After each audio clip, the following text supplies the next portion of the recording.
Last winter I paid $34 for a bucket of chicken, 8 pieces, 2 sides, a sleeve of biscuits that had already gone soft in the box before I got it out to the car. My granddaughter ate one drumstick, set the rest down on the paper, and said, "Nana, yours is better. And I want to be honest with you, I can't take credit for that. Everything I know about frying a chicken I learned standing on a milk crate next to my mother in a church kitchen in Hale County, Alabama, when I was 9 years old. She had one trick that costs about $3, and it breaks nearly every rule the cooking shows will tell you. I have not put a chicken into vegetable oil since. I'm going to walk you through the whole method today. Every step, every temperature, every mistake I made in the 60 years since, so that you don't have to make them yourself. There is nothing to buy at the end of this video. I just think the way most of us were taught to fry a chicken is backwards. And one stubborn woman with a cast iron skillet proved that to me before I was tall enough to see over the counter. Let me tell you about her first, because the context matters. My mother cooked the Wednesday suppers at a little brick church out past Greensboro, Alabama. 200 people some weeks, more than that at Easter. She did the whole thing with 2 skillets and a stove that ran hot on the left side and cool on the right. And in her entire life, I never once saw her write a recipe down. I asked her about the seasoning because that's what everybody asks a Southern cook about. She waved it off. She said seasoning gets all the attention, but the thing nobody ever asks her about is the fat. And then she said something that has stayed in my head for 60 years. She said, "A chicken doesn't get ruined in the pan, honey. It gets ruined the night before. So let's talk about what actually goes wrong. And be honest with yourself here, because I've done every one of these. You take the chicken cold out of the package. You roll it in flour, you drop it into a pot of vegetable oil that's been on high for 10 minutes, and you stand there and hope. The outside goes dark fast, too fast. So you pull a piece and cut into the thickest part of it, and there it is, pink, right down at the bone. So next time you turn the heat down, and now the coating sits in the fat too long and drinks it up, and comes out heavy and greasy and slides right off the meat when you pick it up. And a chicken that cost you $7 at the store comes out of that pot worse than the bucket you were trying to beat in the first place. Both of those problems have the same cause, and it isn't your skillet, and it isn't your flour, and it certainly isn't that you don't have the touch. My mother's method turns the whole thing around. The chicken does most of its work before it ever sees a flame. The frying itself is the short part, 14 minutes, and you barely lay a hand on it. That's the skeleton of it. But the skeleton alone will not get you there, because the whole thing lives in 4 specific details, and each one sets up the next. Skip a single one, and the chain breaks. You'll do the other 3 perfectly and still wonder why it didn't come out right. The first detail starts the night before, and it's the step almost everybody refuses to believe matters, right up until the first time they taste the difference.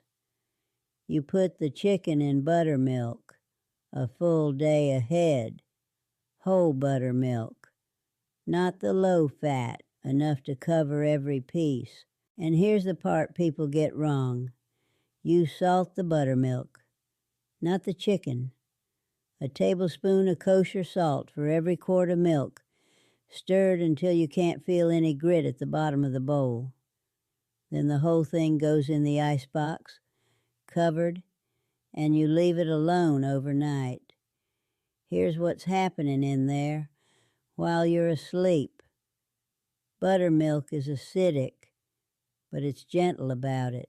It works its way into the meat slowly and loosens up the muscle, so that when the heat finally hits, the meat relaxes instead of clenching the way it does when you drop it in cold and raw.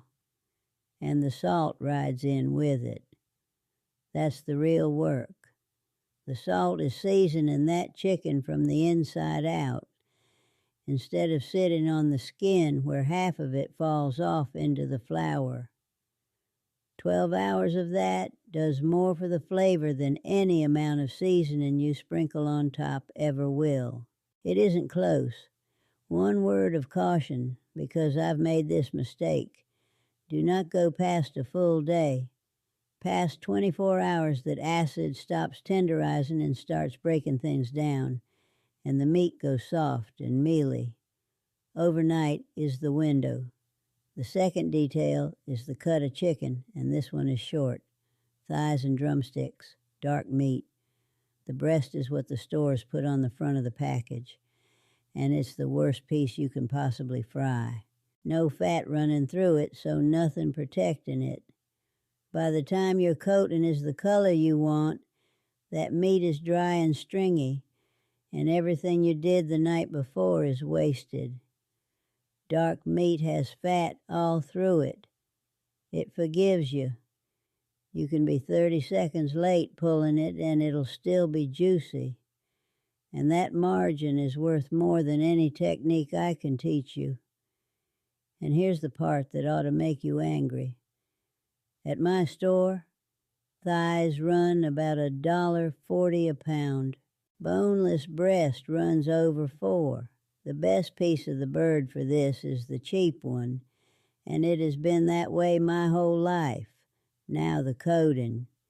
And this is where most people who try this at home fall down. You take the chicken straight out of the buttermilk and let it drip. Don't wipe it. Don't pat it dry. That film hanging on to the surface is the glue for everything that comes next. Then into the seasoned flour, and you press it in, both hands, both sides, into every crease. This isn't a gentle roll around the bowl. You're pushing that flour into the wet. And then, this right here is the whole thing. You set every piece on a wire rack and you walk away for 20 minutes. 20 minutes. That is the detail. That's the one nobody tells you. While it sits, the flour drinks up that buttermilk film underneath and goes from dry dust to paste. You can watch it happen. The white turns translucent and tacky, and it stops powdering off on your finger. And when that paste hits hot fat, it seizes up all at once into one solid shell, instead of 100 loose crumbs that float off into the pot. That is why the chicken you buy has those big craggy ridges hanging off of it, and yours comes out smooth and bald. It is not a special flour. It is not a secret spice. It's 20 minutes of doing absolutely nothing. Skip that rest, and you can do every other thing on this list exactly right, and you will still end up with bare chicken and a pot full of floating crust. The fourth detail is a number, and I want you to write it down somewhere. 325. 325 degrees, not 350. Not as hot as your stove will go. Most people fry too hot, and I understand why. Hot feels like it's working. It browns fast, and it makes all that noise. And it cooks the outside of that thigh 4 full minutes ahead of the inside. That's your pink at the bone problem right there. It was never a timing problem. It was temperature the whole time. At 325, a bone-in thigh takes about 14 minutes, turned one time, at the halfway mark. And the coating goes gold slowly enough that the bone has a chance to catch up. A clip-on thermometer costs less than the chicken you're about to ruin without one. And watch it, because the second you drop cold chicken in, that fat falls 30 or 40 degrees. So add your pieces a few at a time. Let it climb back up before you add more. A crowded pot means cold fat, and cold fat means greasy chicken, every single time. And when it comes out, it goes onto a wire rack, not paper towels. Paper traps the steam coming off the bottom and softens the crust you just spent a whole day building. Now, somebody's going to ask me about the air fryer, so let me answer that before you go type it. It works. It genuinely does. And if that's what you have, use it and don't apologize for it. 380 degrees, 25 minutes, turned once. And spray that coating with oil, or it'll stay powdery white in the spots you missed. It will be good chicken. It will not be this chicken. And the reason why is the very next thing I'm going to tell you. Because here is the $3 trick from the top of this video. You fry it in lard, not vegetable oil, not canola, not peanut oil, and I know that's the one everybody swears by. Rendered pork fat. There's a tub of it at the grocery store, right down by the shortening, $4 or $5, and it'll fry 3 chickens for you. My mother never bought a bottle of oil in her life. Every scrap of bacon grease and every bit of pork trimming went into a coffee can on the back of that stove. And when the can filled up, she'd strain it through a cloth and start over. That was the whole system. Get your cast iron good and hot, lard melted about 1.5 inches deep, and hold that 325. And what comes out of there is a crust I would put up against any chicken sold in this country. Lard sets the crust faster and it sets it drier. Seed oils soak into the coating the entire time it's cooking, and they keep soaking in after you pull it out. Lard seals the outside and then steps back and leaves the chicken alone. Here's how you'll know. Pick up a piece fried in lard and your fingers stay clean. That is the whole test. That's a difference you can feel before you ever taste a bite of it. And a bucket from a chain is fried in oil that's been running in that fryer since the morning.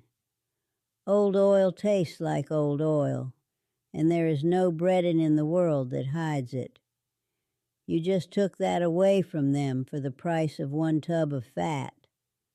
Now, this is where Southern cooks disagree with one another. So let me say my piece and you can fight me down in the comments. Cayenne in the flour, or not in the flour. My mother's position was Alabama to the bone. Salt and black pepper in the buttermilk. Then salt, black pepper, and 1 flat teaspoon of cayenne in the flour for the whole batch. Not enough that you'd call it spicy. Not even enough to name it if you didn't know. Just enough that the chicken tastes like something after you've swallowed it. She said food with no heat in it at all just lies down on your tongue and dies. So tell me where you land on that. 'Cause the plain flour people and the cayenne people have been arguing across church tables in this state since before I was born. All right, let me give you the whole thing in one breath, start to finish. Thighs and legs into salted buttermilk, covered overnight in the icebox. Out of the milk, dripping wet, pressed hard into seasoned flour, then rested on a wire rack for 20 full minutes. Lard, cast iron, 325 degrees, 14 minutes. Turned one time, a few pieces at a time so the fat stays hot. Out onto a wire rack, never onto paper. 8 pieces of chicken for under $7. About 20 minutes of actual hands-on work, spread across a day, and most of that day the chicken is sitting in the ice box doing the work for you. The first time I made it for my son-in-law, he asked which place I'd picked it up from. He would not believe me until I walked him over and showed him the skillet in the sink. I went back out to that church in Greensboro a few years ago. The building's still standing, but they'd redone the kitchen, electric range, sheet pans, a warming cabinet along the wall. My mother's skillets were gone. Nobody knew where to. 60 years of Wednesday suppers, and as far as I know, the only piece of any of it that survived is what she handed down to a 9-year-old girl standing on a milk crate, because that child would not stop asking her questions. That's the thing about this kind of knowing. It doesn't live in cookbooks, it lives in people, and it lasts exactly as long as somebody bothers to pass it along. So here's what I keep turning over. A thing like this used to travel one way, one pair of hands to another, and usually because somebody stood in a hot kitchen long enough to earn it. We can hand it to 1 million people in 15 minutes now, but almost nobody's standing in the kitchen anymore. Are we saving this, or are we just filing it away? I'd truly love to know what you think, and I'd love to hear the one kitchen trick somebody older than you passed down, the kind you've never found written anywhere. Put it down in the comments and I'll read them.